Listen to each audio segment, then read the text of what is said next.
All right, let's talk about the Oklahoma Sooners a little bit. This is a team, as we're into fall practice, a lot of new additions, trying to build off a very disappointing 2022 season. And we get a lot of great reports out of Oklahoma fall camp about a lot of new players, two in particular, that are already making a really strong impact. And Miles, as the viewers can tell, I'm coming to you from a hotel room in Massachusetts, just a few short hours away from my brother-in-law's rehearsal dinner. That tells you how important this news is as Oklahoma gets ready for 2023. I think the Sooners are building a lot of momentum.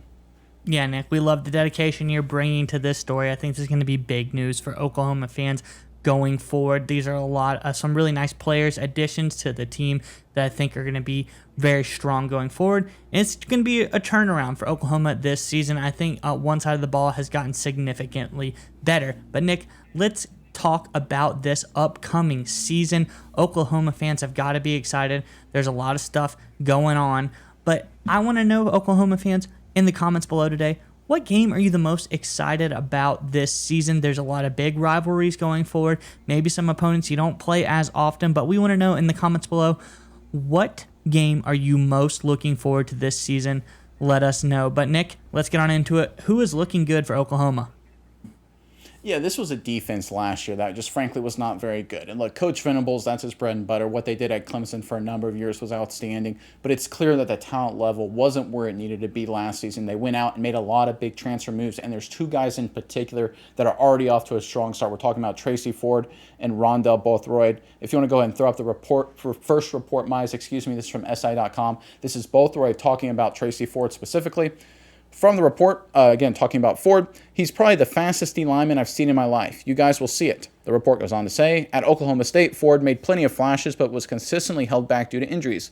With the depth amongst the Sooners D-line group, Ford will be able to play less snaps this season and will therefore have a better chance of staying healthy. Listed at 6'2" and 257 pounds, Ford's speed off the edge makes him a dangerous situational pass rusher.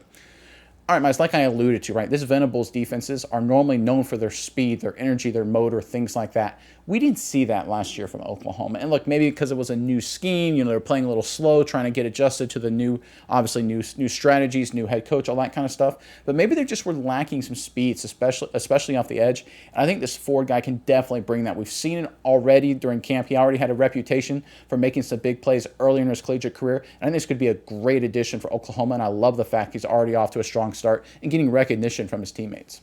Yeah, Nick, I think this guy coming in from Oklahoma State, he could be a true playmaker, true difference maker for this Oklahoma team. We see, if you look at the stat sheet last year, had some great playmaking abilities, able to turn block punts into touchdowns. This guy was a phenomenal player for Oklahoma State, but the injuries kind of just made it very disappointing. But he has the talent, and I think Coach Venables and co. see that this guy has speed off the edge, and that is how you win in today's college football landscape with all of the top-tier quarterbacks. The way you disrupt them is by having speed off the edge and getting pressure on the quarterback position. But Nick, Ford isn't the only guy looking good. I'm sure Bothroyd is being very humble talking about his teammate here, but Bothroyd has also been turning a lot of heads this offseason for the Oklahoma program. Some saying he's one of the best D linemen on this roster. Let's get into that story as well. It says Bothroyd, on the other hand, has a chance to take a starting job this season after a strong performance to start fall camp. 6'3", 280-pound lineman was impressive during his final two seasons with the Demon Deacons, tallying 13 sacks and 24.5 tackles for loss from 2021 to 2022. If Bothroyd's production from last two seasons and his performance in fall camp are any indication, the 6-year senior is in for a big season with the Sooners. Former OU and NFL offensive lineman Gabe Ickard even said on the Oklahoma Breakdown podcast that Bothroyd is currently the best D lineman on Oklahoma's roster. He said, I think he's their best player on the defensive line, and we've been saying it since spring. The guy can flat out just play football, Nick. So two guys here, Nick. A lot of veteran leadership. 6-year senior in Bothroyd, I think 5th-year senior in Trace Ford, or redshirt senior as well. These guys bring a lot of experience, a lot of playmaking ability, and we can see by Bothroyd that he has 13 sacks the last few seasons. He can also rush the passer. So upgrading this pass rush, upgrading the D-line, I think this is going to be huge for Oklahoma going forward. What do you think about Bothroyd and what he can bring to the program? Well, I think with both guys, you talk about leadership, you all talk about playmaking, you talk about savvy, understanding how to play college football and make those big plays in big situations, whether it's getting a sack or returning a punt block for a touchdown.